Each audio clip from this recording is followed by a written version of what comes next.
I was coaching a young lady in the UK who asked me whether her husband's feelings would fade away during no contact. My name is Coach Adrian. I am a relationship coach. I help individuals who are going through separations, breakups, and divorces to make the most out of their circumstances in order to repair what can be repaired and to create a new and improved relationship. And so I have conversations like the one I had with this amazing young lady every single day. I understand your concerns. I understand your fears. I understand what works and what doesn't, because I have worked with thousands of individuals over many, many years.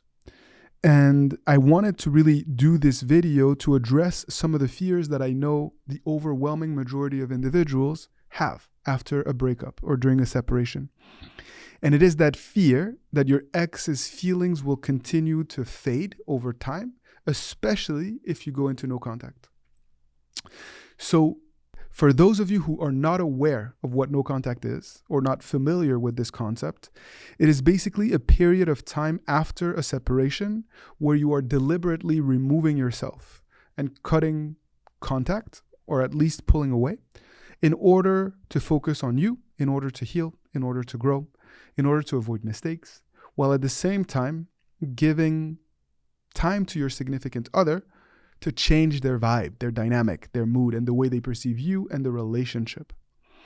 However, sometimes you're afraid, you're fearful that if you pull away, if you give them too much space, they're going to love you even less.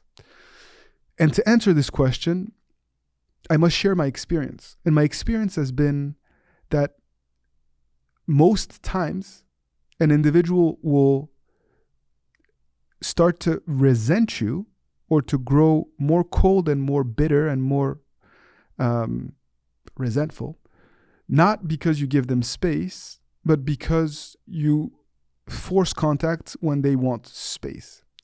You need to accept that a breakup entails a change of dynamic. You cannot expect your ex or this person to continue to act and treat you the way they did during the relationship. And similarly, you can't make it about you and your needs, because a breakup is a selfish decision. Your ex is not going to be moved by the love that you have for them and how much you need them, or your belief that you guys can still make it work. What they're going to be focused on is what they need to do to be happy. And so I encourage you to understand that ultimately you need to leverage what you can focus on in order to really rebuild this relationship the right way. Your ex's feelings are still there. Most likely they're dormant. Your ex still cares.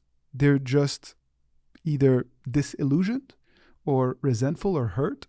And so they've buried those feelings under a lot of negativity and a lot of preconceived ideas and assumptions about who you are as a person and what a relationship with you would entail. And so in some cases, ex can be bitter when you give them space because they realize they still care and they perhaps feel like you don't care about them, and so they'll test you and they'll press your buttons to try to get a reaction from you. But it doesn't mean that their feelings are fading. It actually means that perhaps that they're more aware of how they feel about you.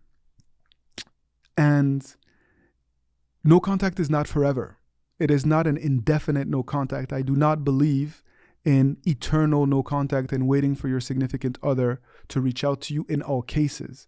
I do think that there are windows and opportunities that you can seize to try to reconnect and to try to convey to this person that you love that you guys actually can be happy together, because you're not the same person that they broke up with.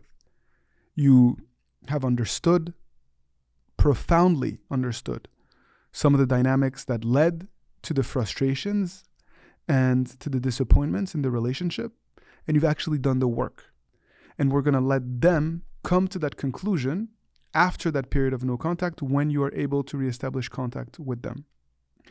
Ultimately, you are more likely to push your ex away by forcing contact when they don't want to interact with you than you are by giving them space. your odds of building a new relationship will increase, and your ex's feelings for you will grow as you give them space. It is basic supply and demand. The more time, attention, and focus you give them, the less they may value you and your time and your attention. But if you're able to really give them that space for them to experience the world and to see that they're not necessarily happier without you after the initial high of being single has passed, and the more they may value what you bring to the table and what a potential future relationship could be. I just wanted to really focus on this notion that there is not a direct correlation between you reaching out to your ex and staying in touch and their feelings for you growing. Sometimes, most of the time, it is actually a negative correlation because of the type of outreach and the type of interactions and experiences that your ex will have when communicating with you.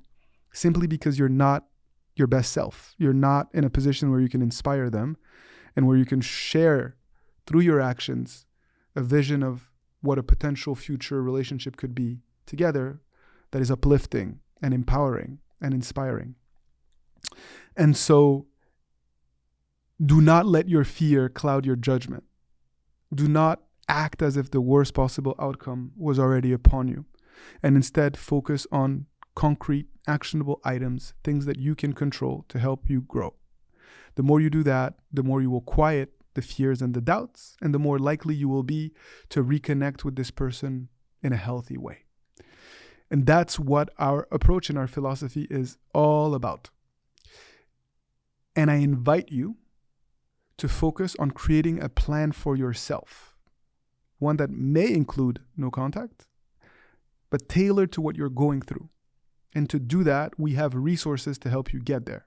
And I encourage you to click on the link in the description box of this video or this audio content so that you can access this wealth of information that can help you craft a tailored game plan centered around your reality and your needs.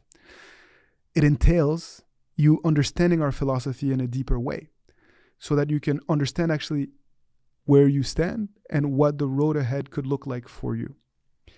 I am thankful for your trust. I am always here for private coaching sessions. I encourage you to leave a comment in the description box below so that we can interact and provide you with a little bit more guidance and support along the way. And we will continue to fight the good fight with you and to provide you with the support that you need. So take good care and see you soon.